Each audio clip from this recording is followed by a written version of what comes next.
Aloha guys, this is Scuba Chris. A lot of you people have been watching my spooling videos where I will actually spool my own reels. Alright, that's okay, it's easy to do. The hard part is trying to figure out with a basic spooler how to do it. Okay, a lot of you are pretty akamai, meaning smart. You've noticed that I've been doing it, but you don't know how. Okay, I'm going to show you how with this. This is the spooler. This is the Big Water Fishon Spooler by Sportsman Innovations. All right, I'm going to show you how I do it, and the secret is ribbon spools. Okay, let me show you how I do that. Okay, to make this work, like I said, you need electrical tape. Now, this is the take-up spool right here that comes with the machine. What you do is you just put on a ribbon spool. The diameter is a little bit bigger, so it's going to spin. So what I do is I'm going to thicken that with some electrical tape, so it'll be stiff on that. All right. Only thing I had to do was put just one sliver of tape, just one sliver. Beautiful friction fit. See, that's it. Put the cap off. I'm all ready to go. Okay, this is one of my favorite dunking rods for surf casting. This is the 12-foot Cedros by Okuma. This is a Blue Azores 8000. I have 300 yards of 50-pound braid on it, and I top shot this with 50 pounds of mono. Now, what I'm beginning to find with this configuration is not working out the way I want it to work, because the knot to join the mono to the braid is only 10 meters, which means that with these inserts, it's going back and forth, back and forth. Every time I throw it out, that knot's going through there. Over time, it's going to do some damage to that inner insert right here. So I look at the monofilament line, and over a year, I've never once had to cut it down. It was never braided. And so what I figure out, what I'm going to do is, okay, I already cut the three-way swivel off. So what I'm going to do is I'm just going to go all braid now.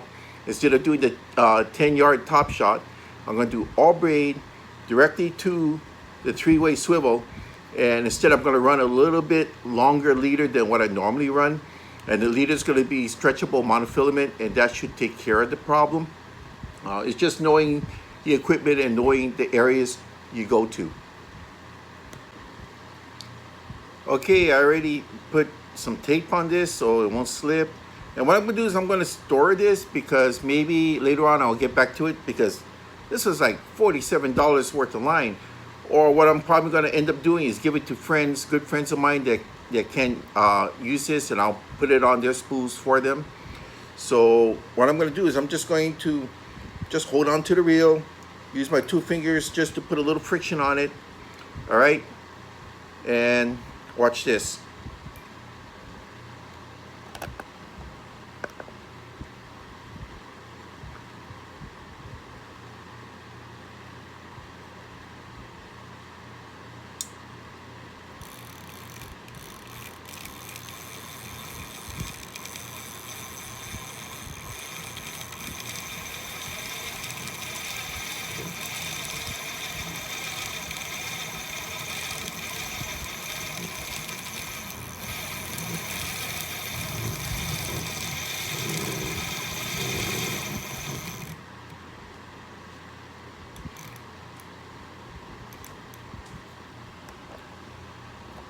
Now I'm going to do this slow. I mean, it'd be better if I had a metal rod. I don't have a metal rod. I'm going to have to look for one that's thin enough.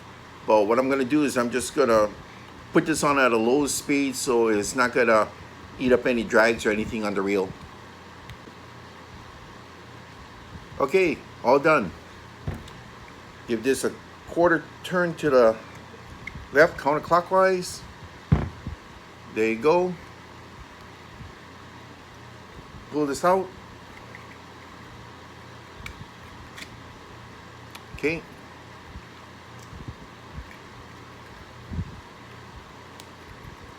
Oh, this thing's stuck. Okay, there we go. So that's your original take-up right there. Look at it. That is a used ribbon spool. My friend Jeff Konn gave me a bunch of these because he's so popular that, you know, they had to wrap up a lot of presents. Me, nobody loves me, so I don't have that problem. So that is $47 in line. I mean, look at that. It's beautiful. $47 in line. So I know I wrote something here. Here we go. So what I'm going to do is I'm going to put this in a bag. I'm going to tag it. See that? And down the line, I'm going to find somebody to give this to because I spent $47 on this. So I'm going to make sure that somebody else deserving is going to have a chance to use this. Okay, so I'm going to replace it basically what I originally had on, which was 50-pound test braid. This is soft steel. This is what is called the Eminent Braid, soft steel Eminent Braid. So this is how much? 1,500 yards. So that's pretty good. I should be able to do basically five spools like I just did. So we'll see what happens.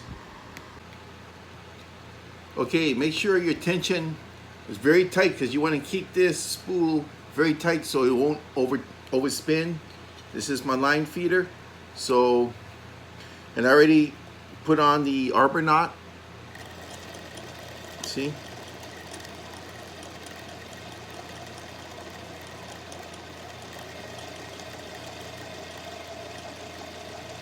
And you know, I'm still developing the feel for this.